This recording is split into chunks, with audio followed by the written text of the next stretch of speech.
establish your line forever.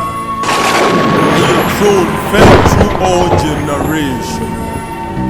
The heaven praise your wonders, O Lord. Your faithfulness too in the assemblies of the holy ones. You are worthy. You are worthy. You are worthy to be praised, O Lord.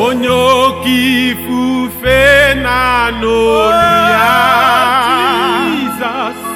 Ebili mmiri n'ụrụ olu ya wederedi.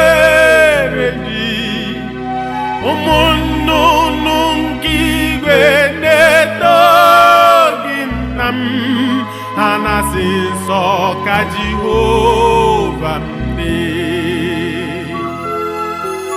Ndị okenye 20 nke igwe ha niile na-ada n'ala na-eto gị nna m. Ndị bi n'ụwa na-egbu ikpere, ha na-asị nsọ ka Jehova m dị. Hosana dịrị eze nke ebube, onye na-achị eze ruo ebighị ebi. Ndị ozi niile na-akpọ isiala, ha na-asị nsọ ka Jehova m dị. Hosana dịrị eze nke ebube, onye na-achị eze ruo ebighị ebi. Ndị ozi niile ha na-akpọ isiala, ha na-asị nsọ ka Jehova m dị. Onye jiri okwu ọnụ ya kee ihe niile, eze eluigwe, onye ọbụ okwu ya bụ na amen. Ndị mmụọ ozi nke igwe na-asọpụrụ gị, ha na-asị nsọ ka Jehova m dị. Hosana dịrị eze nke ebube, onye na-achị eze ruo ebighị ebi. Ndị ozi niile ha na-akpọ isiala, ha na-asị nsọ ka Jehova m dị. Ndị ozi niile ha na-akpọ isiala, na-asị nsọ ka Jehova m dị. Who is like the Lord among heavenly beings? No one. No one. And I say, no one. Ọkakam, ọkakam, eze ịdị ebube, aha gị juru eluigwe n'ụwa. Ọkakam, ọkakam, onye ukwu ịdị ebube, aha gị juru eluigwe n'ụwa. Ọ dịghị onye gị na ya gaza eze, o nweghị onye gị na ya gachi n'eluigwe. Ọkakam, ọkakam, onye ukwu ịdị ebube, aha gị juru eluigwe n'ụwa. Ọkakam, ọkakam, eze ịdị ebube, aha gị juru eluigwe n'ụwa. Ilori eloreni ọdụm n'aka. Ilori ihe lore nyi serago bụrụ ọdụm n'aka. Ilori ihe lore nyi serago bụrụ ọdụm n'aka.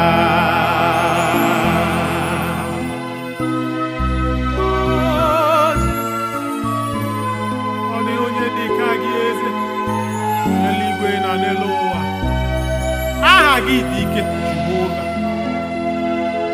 Ọkakam, ọkakam, onye ukwu ịdị ebube. Aha gị juru eluigwe jụwa. Ọkakam, ọkakam, eze m ịdị ebube. Aha gị juru eluigwe jụwa. Ọ dịghị onye gị na ya ga-azụ eze. O nweghị onye gị na ya ga-achị n'eluigwe. Ọkakam, ọkakam, eze m ịdị ebube. Aha gị juru eluigwe jụwa. Ilori ihe lore nyi serago bụrụ ọdụm n'aka. Ilori ihe lore nyi serago bụrụ ọdụm n'aka. Ilori ihe lore nyi serago bụrụ ọdụm n'aka. And he says, he that dwelleth in the secret place of the Most High shall abide under the shadow of the Almighty. He touched me, oh, he touched me. I know the joy that fills my soul. Something happened, and now I know he touched me and made me whole. Jesus touched me.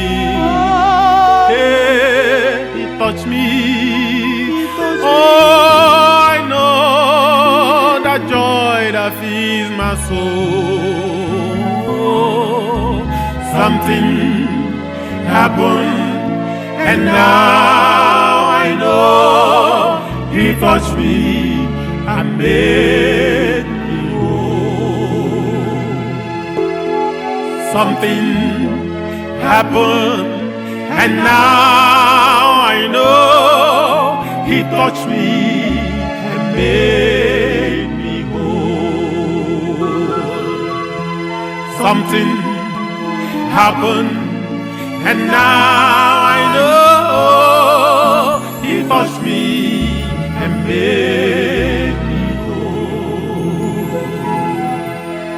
Something happened, and now I know he touched me and made me whole.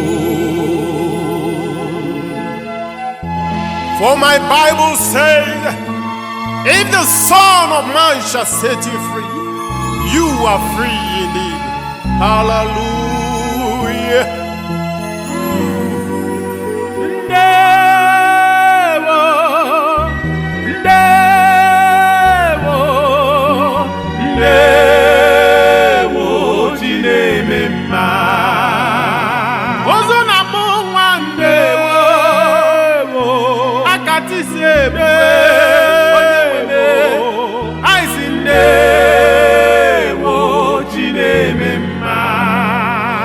ikuku ọma n'ọnya ndewo agbakwuru ezike chimo ndewo ji na-eme mma asị ndewo ndewo ndewo ndewo ji na-eme mma ndewo ndewo ndewo ji na-eme mma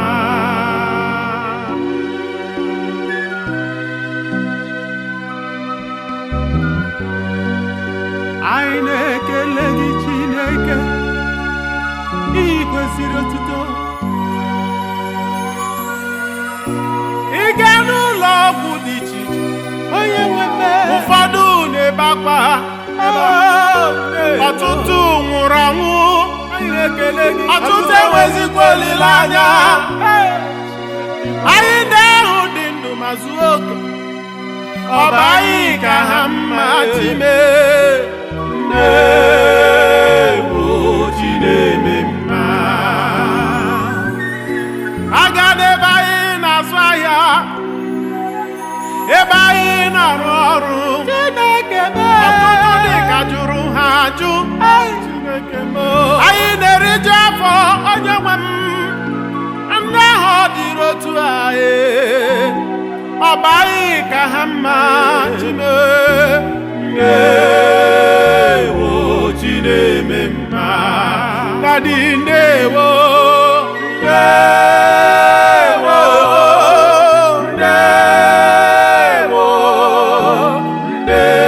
ndewo ji na-eme mma anyị si gị ndewo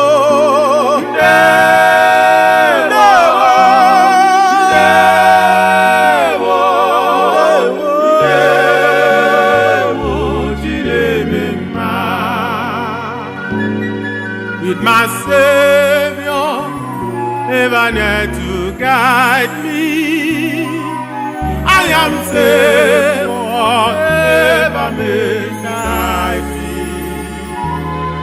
In the hands of tempest, He will hide me.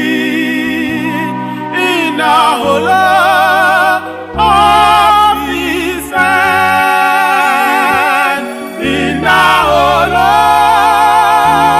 of His hand, in the hollow of His hand, I am safe, whatever may betide me, in the hollow of His hand.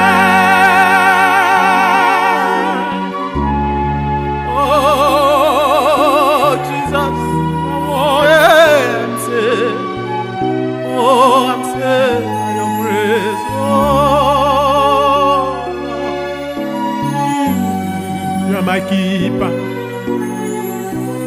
my deliverer. Thank you, Jesus.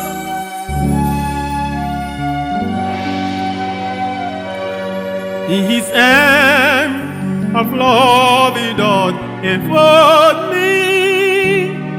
What a peace His voice divine has told me. I am safe, for God Himself doth hold me in the hollow of His hand, in the hollow of His hand, in the hollow of His hand. I am safe, whatever may betide me, in the hollow of His hand.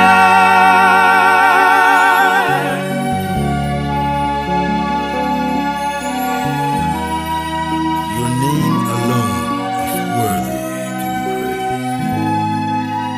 Thou, the Alpha and the Omega, we worship you. Be thou exalted, O Father, in the name of Jesus Christ. I love this family of God so closely knitted into one. They have taken me into theirs. I am so glad to be a part of this great family.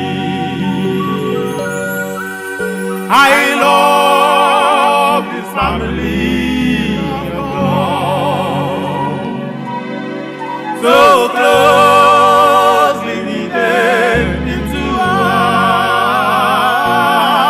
They have taken me into that. I am so glad to be. I'm a part of this great family.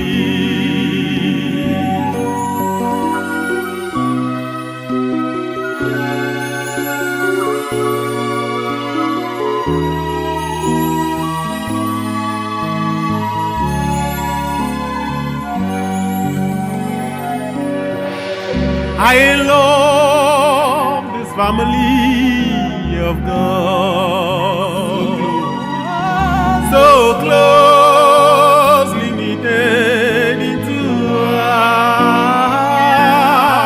They have taken me to that. I am so glad to be a part of this great family. They have taken me into theirs. I am so glad to be a part of this great family. They have taken me into theirs. I am so glad to be a part of this great family. Who shall not fear you, O God, and glorify your holy name? For in heaven you reign supreme. Thank you, Jesus. Mama Chukwu ọ̀nàpụ ịkọ ya o, ịhụnanya ya karịrị anyị na nghọta, obiọma ya mmadụ apụghị inye ya, o kwesịrị otuto.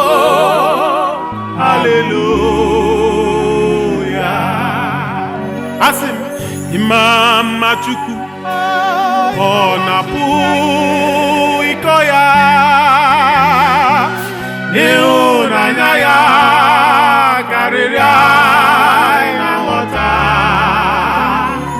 udo nkọnenye mmadụ apụghị inye ya, o kwesịrị otuto.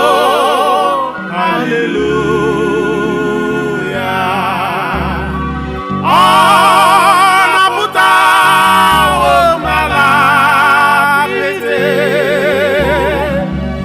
o mewo ka nzuzo elele, o tinyewo abụtọ n'ọnụ nta, abụ otuto.